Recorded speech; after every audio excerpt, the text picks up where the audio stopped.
Hello everyone, welcome back to my mini vlog. र आज फेरि तपाईँको सामु एउटा सानो मिनी भ्लग लिएर आएको छु। र विशेष गरी आज के हो भन्दाखेरि आज चाहिँ आपाको बर्थडे रहेको छ। अनि हिजोअस्ति मात्रै हामीले आमाको बर्थडे मनाएको थियौँ भने आज फेरि हामी आपाको बर्थडे मनाउनेछौँ। र आज चाहिँ कुन तरिकाले बर्थडे मनाउने छौँ भन्दाखेरि आज चाहिँ हामीले घरमा भजन राखेका छौँ। र भजन मण्डलीको टिम रहेको छ, हाम्रो आफ्नै भजन मण्डली टिम। र भजन मण्डलीको टिमको नाम रहेको छ सर्वधर्म मण्डली।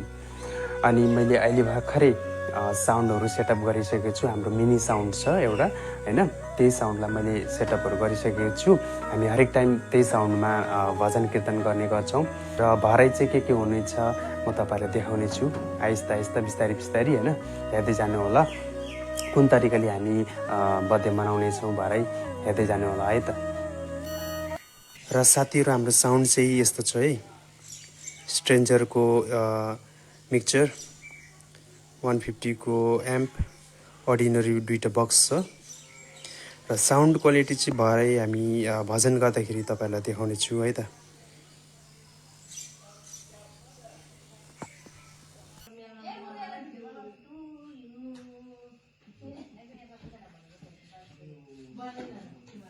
र साथीहरू, अहिले भने चाहिँ आपाले केक काट्नु लाग्नु भएको छ, बत्ती बाल्नु हुँदैछ अहिले।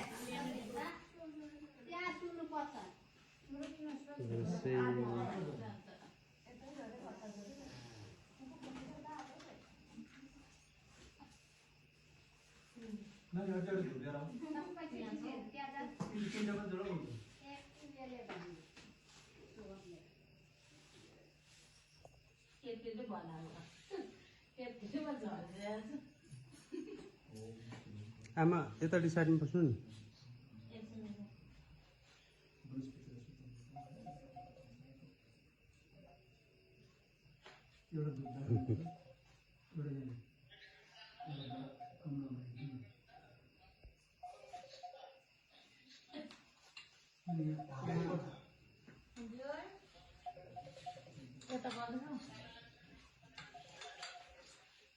अनि हाम्रो घरको बर्थडे मनाउने सिस्टम चाहिँ कस्तो छ भन्दाखेरि हामी चाहिँ जहिले पनि बर्थडे मनाउँदाखेरि चाहिँ बत्ती बालेर आफ्नो जीवनमा उज्यालो होस्, सक्सेसफुल होस्, खुसियाली छाओस् भन्दै, होइन, प्रार्थना गर्दै बर्थडे मनाउने गर्छौँ। र कतिजनाले चाहिँ के गर्छ भन्दाखेरि क्यान्डलहरू, बत्तीहरू फुकेर निभाएर, होइन, आफ्नो जीवनमा अन्धकार ल्याएको जस्तो हामी बुझ्छौँ, होइन। त्यसै कारणले हामीले चाहिँ हमेसा बत्ती बालेर चाहिँ आफ्नो जन्मदिन मनाउनु पर्छ, होइन। आफ्नो जीवनमा हरेक सुख शान्तिहरू आओस् भन्दै, प्रार्थना गर्दै, दुःखहरू नहोस्, अन्धकारमा बस्नु नपरोस् भन्दै, होइन, हाम्रो जीवन अन्धकार नहोस् भन्दै प्रार्थना गर्दै यसरी केकहरू काट्नुपर्छ, बर्थडे मनाउनुपर्छ। तपाईँहरूलाई के कस्तो लाग्छ कमेन्टमा भन्नु सक्नुहुन्छ, होइन, भन्नुहोला। सालको हिसाबले आज म 61 प्लस भएको रेकर्ड अनुसारले आजको यो जन्मदिवसको उपलक्ष्यमा तपाईँ सम्पूर्णलाई बोलाएर भजन कीर्तन सत्सङ्ग गरिरहेको छौँ। आउँदो दिनहरूमा मेरो अझै जीवन राम्रो बितोस् र तपाईँलाई मैले राम्रो मार्गमा गराउनु पाऊँ, राम्रो सत्सङ्ग सिकाउनु पाऊँ, पवित्र मार्गमा गराएर लानु पाऊँ भन्दै आज यो बर्थडे जन्मदिवस मनाइरहेका छौँ। सम्पूर्ण मेरो भक्तहरू जति पनि आउनु भएको छ धेरै धेरै धन्यवाद छ, होइन। यसरी सबैको जन्मदिवस हामीले कामना गर्नुपर्छ। गुरुको मात्रै होइन, शिष्यहरूको पनि कामना गर्नुपर्छ, चिन्ता गर्नुपर्छ। अझै चिरञ्जीवी आयु होस् मेरो भक्तहरूको अथवा भक्तले मेरो गुरुजीहरूको, अझै पनि उहाँको तर्फबाट हामीले सबैलाई ज्ञान प्राप्त गर्न सकौँ, सत्पथमा लाग्न सकौँ भन्ने चाहिँ आजको यो केक अब म काट्न गइरहेको छु। सबैले तारिफ गरेर सबैलाई Happy birthday to you. Happy birthday to you. Happy birthday dear Papa. Happy birthday to you. May God bless you. May God bless you. Happy birthday.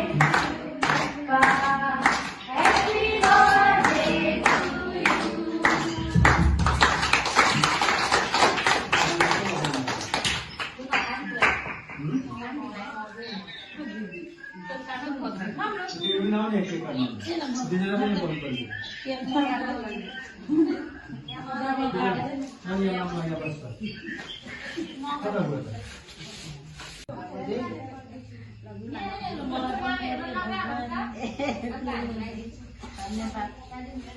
मेरो देउला थियो धन्यवाद छ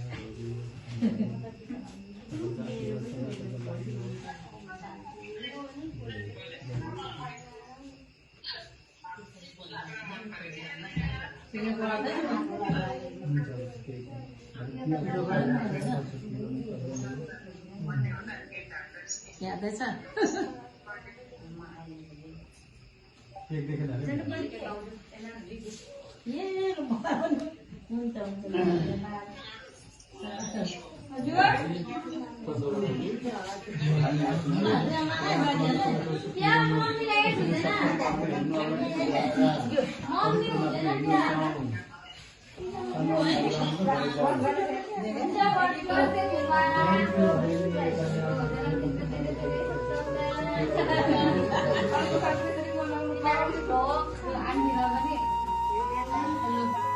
जन्मदिन भन्ने भनेको के भयो बिचरा यिनीहरूलाई भाग्यवती सदाचार भेटाउनु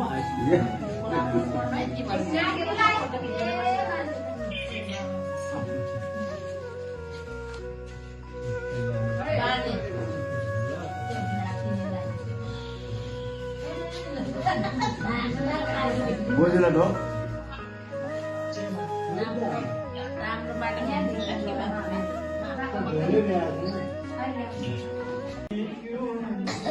तुमसे मिलकर न जाने क्यों और भी कुछ याद आता है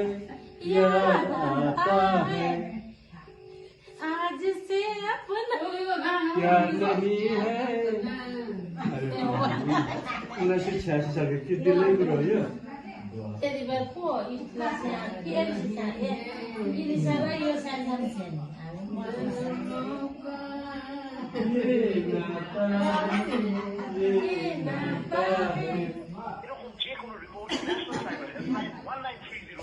कसैले खुवाएन नानी खुवाइदियो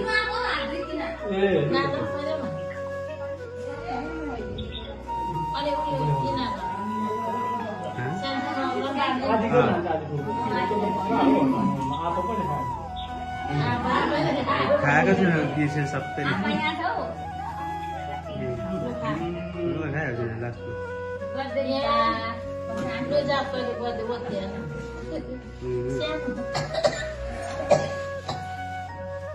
भरि भएर त हातको पनि कुपा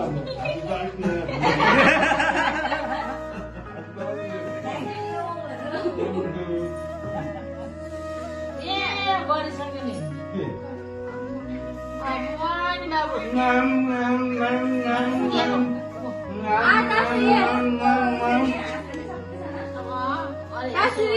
आमाले खुवाइदियो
People